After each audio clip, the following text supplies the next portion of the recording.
มาอย่างว่าตามมาเร็วคาราโอเกะน่ะไปซ้ายมึงเบิ่งอันคลิปอันนั้นหรอปะคลิปได้อันบักกัมพูชานะบักส้มตัว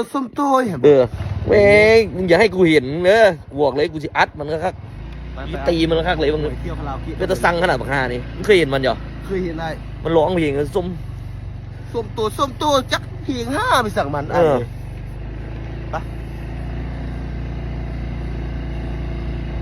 ตามมึงคือขนาดคือเซฟกูบอกไปนะมึงแหละฮันโพสไม่ใช่เขาตีกูเขาว่ากูปาก็คอมเมนต์